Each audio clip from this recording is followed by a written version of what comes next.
Hey, welcome back to Minnesota Live. It is 9:10. Listen, the news headlines of late are heavy, right? We've been talking about mass shootings. There's the war in Ukraine, uncertainty with inflation, rising gas prices. You're saying, Megan, stop. We don't need it right now. That's why we tune in Minnesota Live, because it's light and it's fun. We know the results are hard, right? Yeah, no doubt about it. Dr. Karin Ryan is a licensed psychologist with Nystrom and Associates, here now to introduce a technique that she says could help us all. So she's here now to talk more about LovingKindness Meditation. Yes, because love, right? Love and kindness are the antidote to hate, to anger, to all the things that we're kind of bombarded with all the time right now. And so if we can do a practice that really kind of tries to bring love and kindness, that is going to benefit us all. And the research shows there's tons of benefits, like mind and body, to doing this type of meditation. Well, and specifically, not specifically to this kind of meditation, but any kind of meditation, Yes. right? Like just taking a few moments out of your day to sit, clear your head, wipe everything out, right? Exactly. Well, and that's what I was going to ask you. For someone that's never done meditation, what does meditation For me, look like? This is Exactly. meditation. I'm going to go meditate and then I fall asleep in the chair for 20 minutes. Yeah, Yeah, what is meditation it? can look so different, and meditation is really sitting in a quiet space and opening your mind and trying to clear your thoughts or have kind of a specific guided thoughts. And sometimes it's hard to know where to begin. So I like giving examples like a loving kindness meditation, because then you're like, oh, I can turn off my TV later and know how to do this. Okay. And so this is a real simple way to meditate, and it's for like loving kindness for yourself and others. Is meditation sitting in a chair looking at your phone?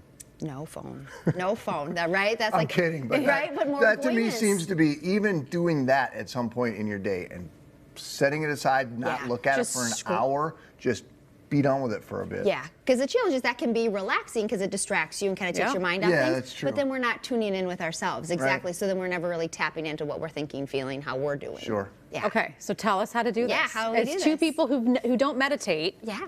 And so Tell us how to go like about you said, this. what is meditation? Yeah. It's sitting quietly. And so oftentimes kind of sitting back. I know it's hard when you're here on air, but kind of it's sitting back and relaxing. And some people like to shut their eyes. I like to shut my eyes.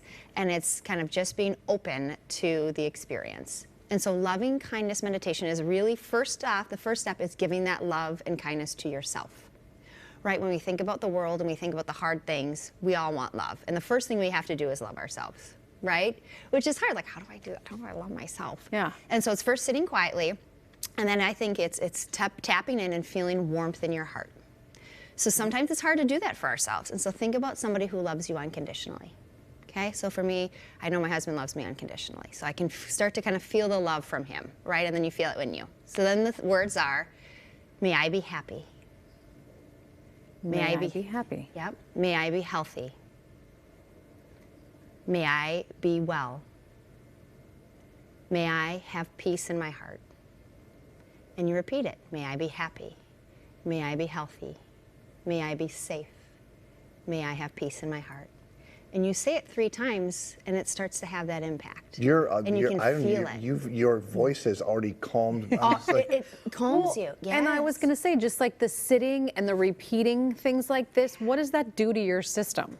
Yeah, it slows your system down. So we have 2 nervous systems, one that makes our stress go up and then one that calms us. And so by calming and taking deep breaths and then having a positive mindset and having a positive focus shifts our emotions and it makes us more empathic, have more understanding. So then the second step that you can take, so you can take any one of these steps. If you just do that first one for yourself, fantastic. 3 times. Then you can also do it for somebody that you love. Right, so I think about my sister. I miss her a lot, and I want to be with her. And sometimes I feel like I just am missing that. And this can be a practice then to send her loving kindness. And you can use the same phrases. Any phrase kind of around this works. And so I would sit and I would imagine my sister. So I can picture Jill's face. Takes a second, and then I say, "May you be happy. May you be healthy. May you be safe. May you have peace in your heart." And I repeat that, seeing her, and it feels like I am sending that to her. What does that do for you to wish these things for someone else? Yeah, it's sending that love out into the world because we want the world to be a better place. And we especially want it for those people that we care about. And so it's a way to feel connected to yourself, to that person, and to the community, and to the world. And so you can even use loving kindness meditation, use that, may we all be happy. May we all be healthy. May we all be safe. May we all have peace in our heart. I can't help but make some correlations between this and religious, same thing. religious rituals like Yeah. prayer. And I'm not trying to get Yeah. religious here or anything, but I think that can sometimes soothe people in the same way and what's- sort of get their minds to calm down. 100%. What's beautiful is this can be absolutely not religious in any way, shape, or form. And if you do have a faith belief, you can tie it in. Sure. You can tie in that faith and make it more of a prayer. And so, yeah, hands down. Couple other, go ahead, Meg. Well, I was just going to say, we teased. You can even Yes. do this for someone who you maybe have an issue with right now. You're Yes. not seeing eye to eye with right now. Yep. Maybe someone, and I thought that was kind of an interesting It is way to put interesting. your energy out there for somebody else. Right, because we think about somebody that we have a hard time with, and they might be somebody who's angry or kind of says hostile things towards you, and it can be hard to want to feel kindness to them. But when you think about it, we want the world to be a better place.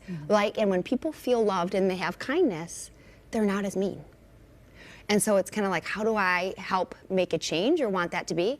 So then you can picture that person. This is a final step that not all of us can do, or sometimes it's certain people we can do it for. But then if I can sincerely think, oh, may that person be happy, may that person be healthy, may that person be safe, and may they have peace, right? That's going to benefit them, that's going to benefit me, that's going to benefit the world. And so that's that kind of piece, and it will shift, it will soften you, especially if there's rage. And so it takes a while to get there, but again, that piece, can I just picture and send him some, or even like, you can also shift the meditation you do to, may I have acceptance and forgiveness. Yes. Yes. Person X, Y, It Z. can be whatever Right. fits for you, and the goal is that repeated kind of statements to calm and send it out to the world. Well, Dr. Ryan, thank you as always. My pleasure. Very enlightening. Again, I would like to just have your voice on not a tape, because we don't have those anymore. I was just, Chris is going to go pull this clip from Facebook and just I'm gonna play meditate to Dr. Ryan's voice. So, all right, thank you. My pleasure. Nystrom and Associates provides care in the fields of psychiatry, psychology, family therapy, and more. Yeah, if you are struggling with stress or anxiety or depression or addiction, make sure that you reach out to them or any professional.